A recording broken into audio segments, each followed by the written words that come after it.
Broads Media.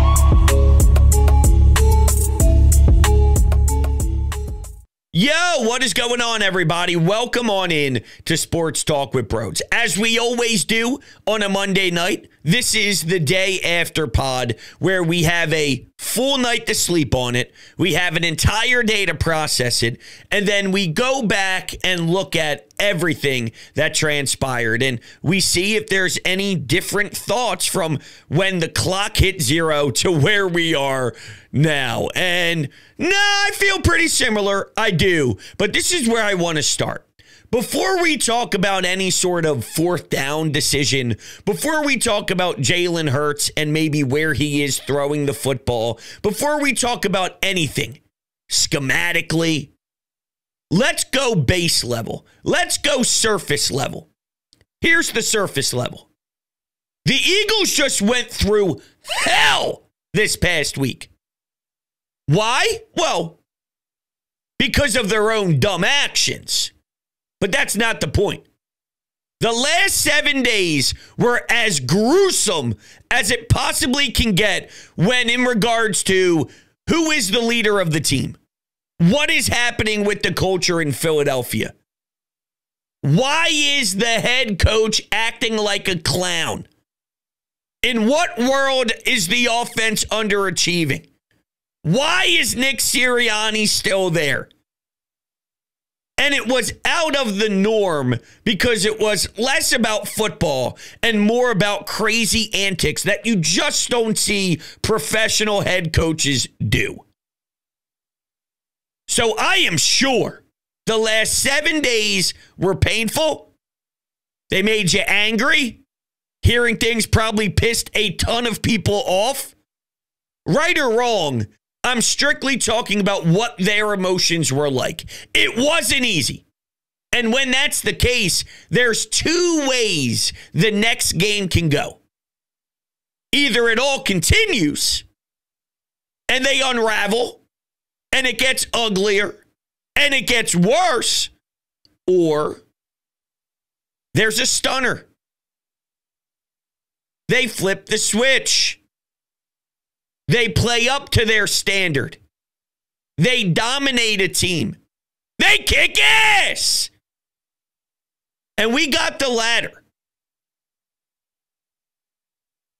From that viewpoint, it's a damn good win. We can peel the layers back, though, and ask, why did the stunner happen?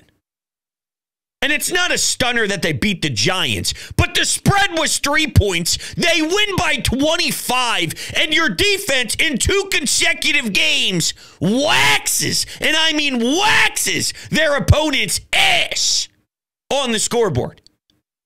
Right? So, why? Let's start with the head coach. Is it truly Nick and his inspiration? I saw the video, just like everybody else, of Nick Sirianni and Saquon Barkley sitting on the bench discussing, do you want to go get your career high? And Saquon goes, nah, man, let the young kids eat, which is as classy gets. And, truth be told, I even like the way Nick Sirianni handled it. Nick Sirianni is a likable guy, and they like him.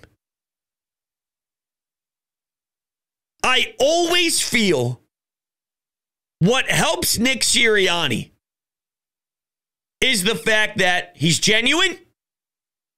His players root for him, whether they truly deep down believe in his football mind, that's different. But he always puts himself in absurd situations. And whenever he does, his team has his back. It could be because they feel bad for him. It could be because they know he's going through it. Just like if I know one of my buddies, one of my best friends is dealing with a lot, there's no way in hell I'm not going to be there for him. Even if he embarrassed himself, even if he put himself in that predicament, I'm there. That's their view.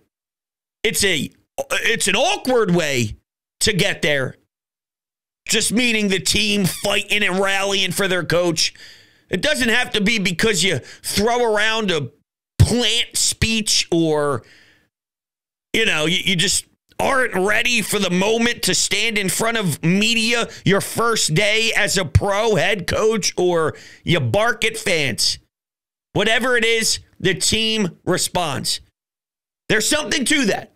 Whether I like it or not, there's something to it. So does Nick have a role in it? Yes. Do I think it's as big as Saquon's role? No. I believe what really inspired them most, and I'm just looking at a pie chart here, if we're breaking it down, 50%, if not maybe 60%, is filled with knowing Saquon Barkley was on a mission. Knowing there was a purpose for this game outside of its arrival, outside of it's the Giants, outside of it's another day to play the game. It's because Saquon was going to make a statement. And he made that very clear when he catches the ball and runs somebody over, knocks him down, and kicks him back 6 feet just by lowering the shoulder. It's a heavy pop. There was a massive headline all throughout New York on a week where the Mets are in the NLCS, the Yankees are in the ALCS, and they're going to the World Series now. Go Dodgers. Ew, that's gross. But that's where we're at. And what the town wanted to see was Saquon Barkley getting shut out by his former team that didn't want him, which is crazy considering he's putting up numbers that relate, if not even better, than his first year in the season when he was a young chicken. When he was just getting a few cracks at it, when he was fresh, when he was ready to pound the rock 1 billion times a game. Now you wonder, he's creeping up there. He's sniffing pretty much past his prime for the running back position. How much is left in that gas tank? Yo, whoa. Someone laid this out to me in my comment section, and I happened to scroll by it. Imagine what this offense would be without him. I don't care if you have DeAndre Swift, who had a nice season for you last year. I don't care if you have Miles Sanders, who had some nice yards for you when he was here prior to getting the contract. This team would be a disaster.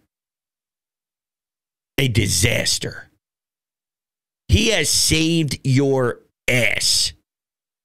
And that's why you spend the money on these type of guys. I also think that he improves the locker room, losing Jason Kelce, losing Fletcher Cox. The guy is an A-plus pro. The guy handles himself with class. And when you lose a few of those men the same year he comes in, you need it. Especially with Nick. Nick needs his guys to tone him down, which is weird considering it should be the other way around, but this is the way this team is built. I find it so ironic that Nick Sirianni sat down next to Saquon and said, coming from an emotional guy, don't be emotional. Yet they spent all bye week wanting him to be more emotional, and then he did it. Isn't that weird? Yo, Saquon, you're going back to your old place. You're going back in front of those fans. They're burning your jersey. Don't be too emotional. This is coming from an emotional guy. It's not good. Yet 1 week ago, you tried to sell the entire fan base that you are at your best when you are extremely emotional. It just doesn't make sense. But then you realized, I guess, through this brutal week that maybe that's not right. Or you got to find your balance, which should have been laid out prior to what went down in the game against Cleveland. It's hard for me to shake that because it's just so bizarre. But anyway, there's one more piece to the puzzle, or piece to the pie chart, if you will. Nick Sirianni is one, as in one of them. The biggest part, as I mentioned, I believe, is Saquon. Nick Sirianni. And the third, and maybe we can find a way to distribute the pie chart properly after I give you it. It's the opponent. It's the opponent. The Giants laid an egg. They're not good. And they couldn't respond to what they knew was going to be a high emotional game.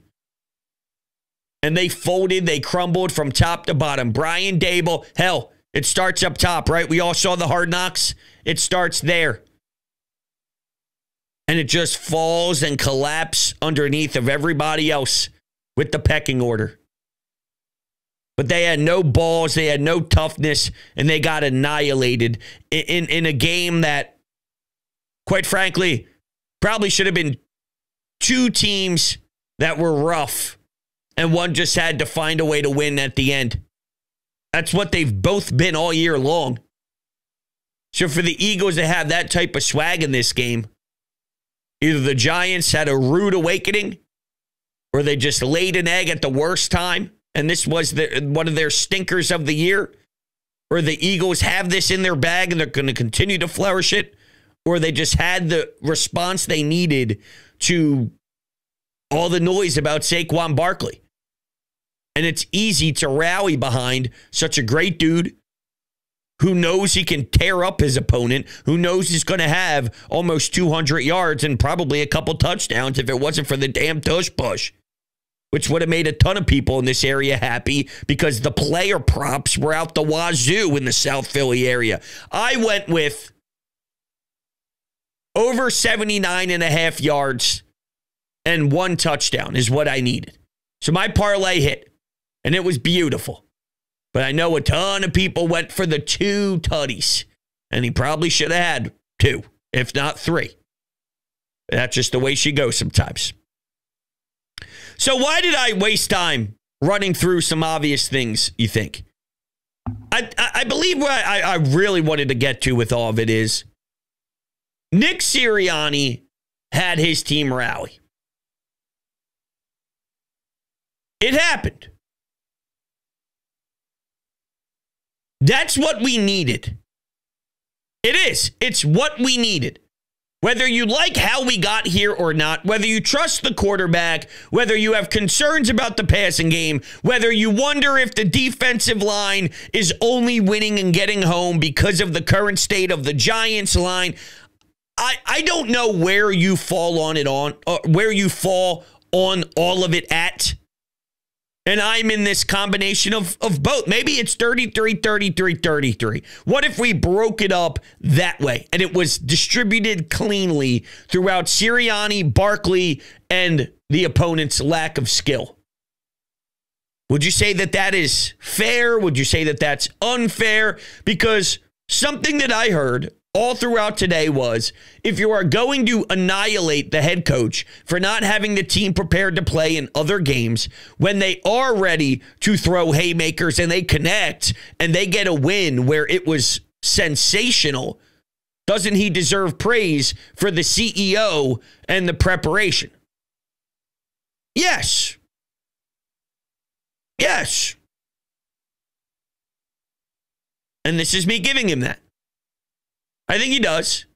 Although I don't think they were as prepared as you say they were. They were scoreless through the first quarter again. Is that going to happen forever?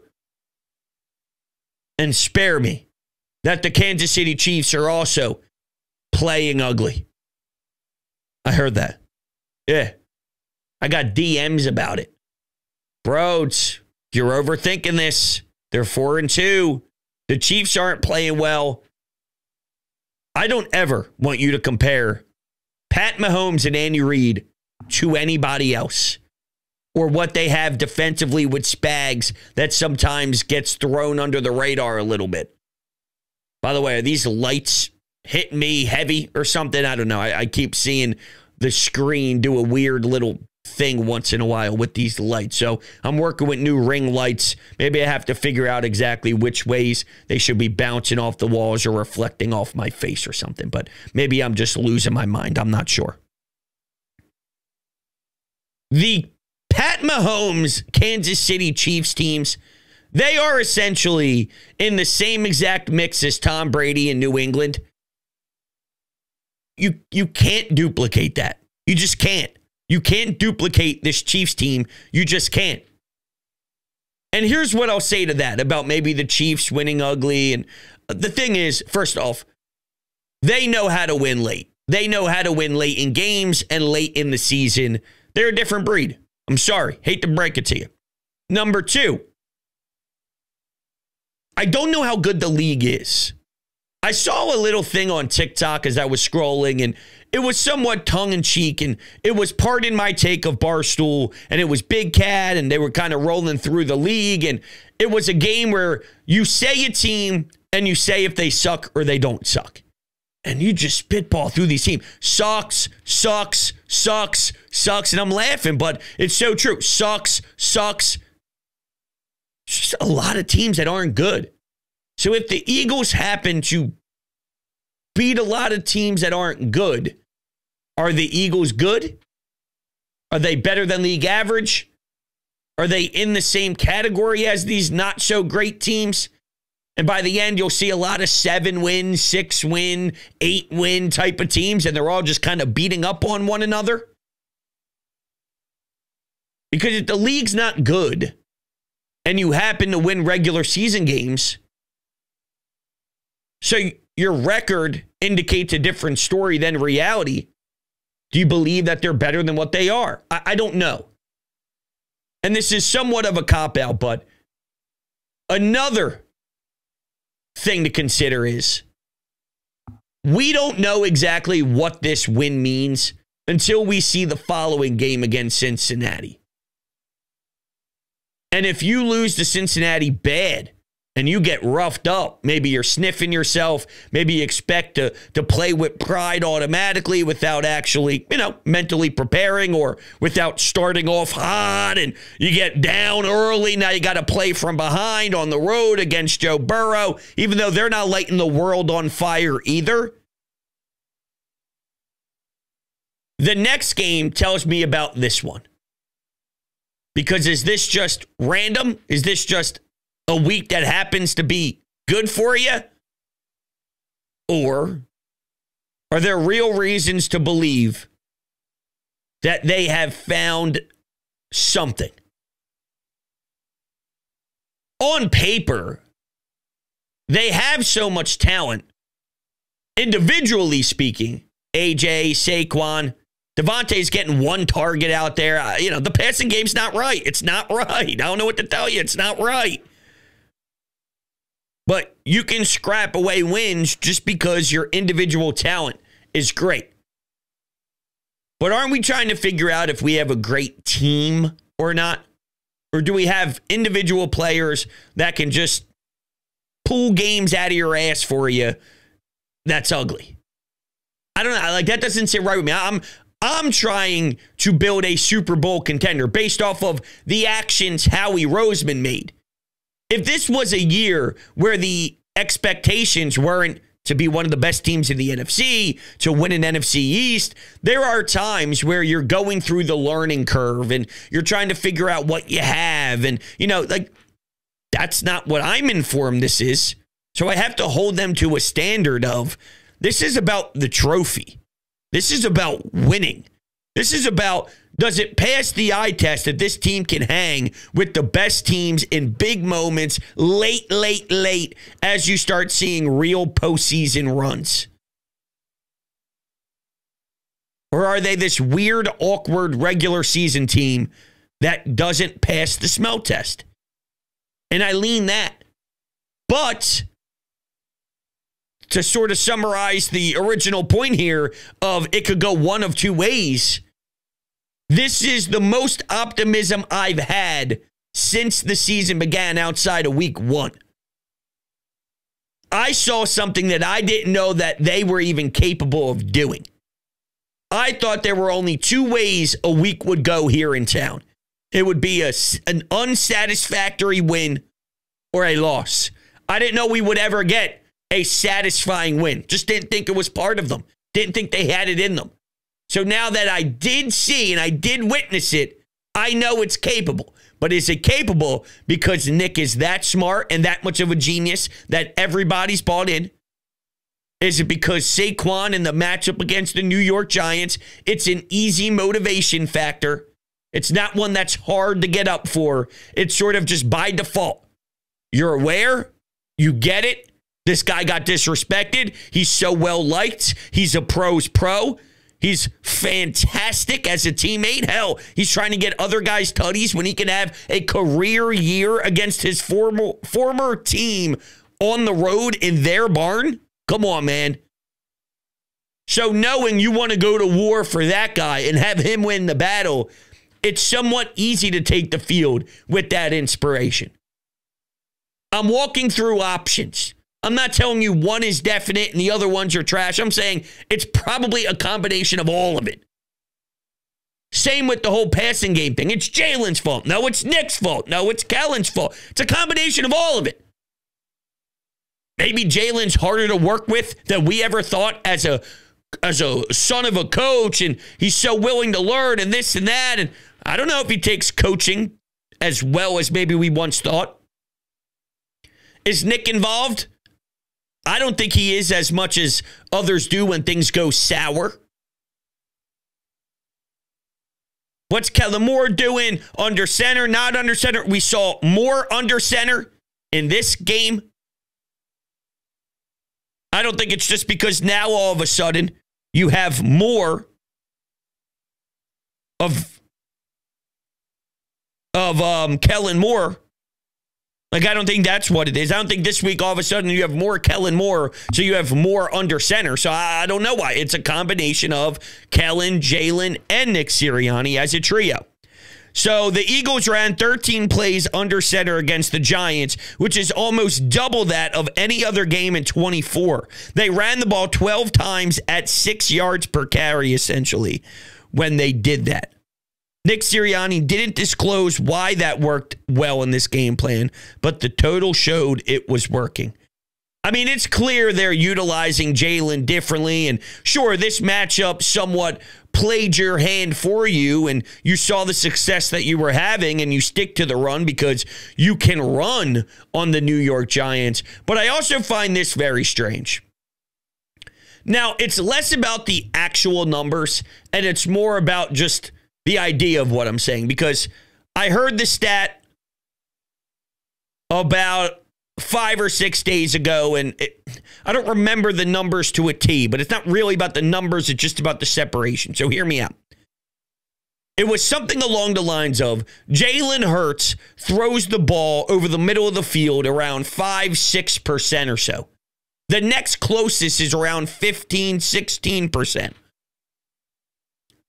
That's like impossible. You know, an NFL player, an NFL quarterback, a high-paid NFL quarterback that can only utilize outside the hash marks for the most part, eliminating how much percentage of the field to rock with.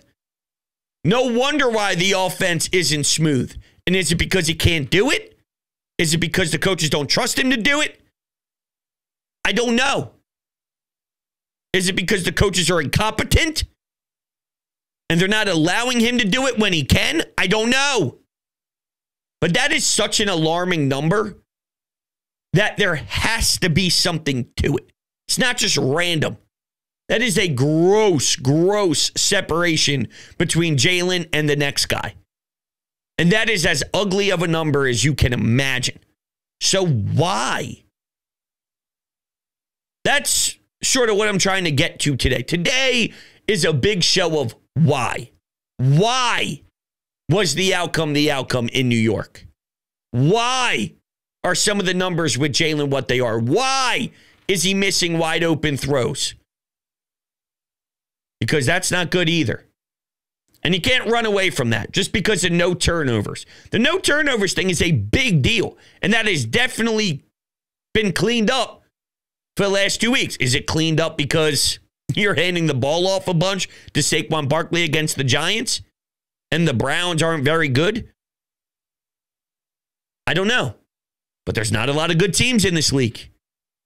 And you're facing maybe an offensive line with the Bengals. I saw that, maybe someone's making their first start at left tackle for Cincinnati. Oh, by the way, they got flexed out of Sunday Night Football in a couple of weeks, too. Oh, yeah. That's probably more Jacksonville and Doug Peterson, to be fair. But just something to note as we talk about this team. All right. What else we got? Oh, we got a couple other things here. First, let me tell you about Garage Beer. All right. It's 0% IPA. It's 100% light beer. It's 1,000% quality. Do not miss out on the greatest beer to ever touch my lips. I can't consume anything else. If you go to drinkgaragebeer.com, you will find out how to make sure your fridge is stocked to the tippy top with the best beer in the world. drinkgaragebeer.com. We got a couple of calls. I also have a couple other notes I want to get to, though, that I didn't get to. Like, I did a poll that said, what was your first thought about Jalen Hurts when this game wrapped up? 2/3 of the voters said no turnovers. 1/3 of the voters said his misses, his pocket awareness, and other issues with his game. So 2/3 were like, yeah, hey, look, he did not put the ball in harm's way. He did not have a poor performance giving the football away to the other team and giving the Giants opportunities. They also ran the ball so much. He only had 14 throws total, so there weren't that many chances for him to screw up, but that's 2 straight games, and it clearly was emphasized over the bye week, and let's see if that continues. We'll see. One thing I didn't like, and I get that Brandon Graham is a vet and he's friends with Derek Gunn, but I saw that him and others, maybe it was Josh Sweat, calling out Seth Joyner and D Gunn after the game saying, oh, what, did we not win by enough for them? Are they not thrilled with us? Just calling them out, like, oh, they're not believing in us. And I'm going, is this when you do that? Maybe once you rattle off 5 in a row.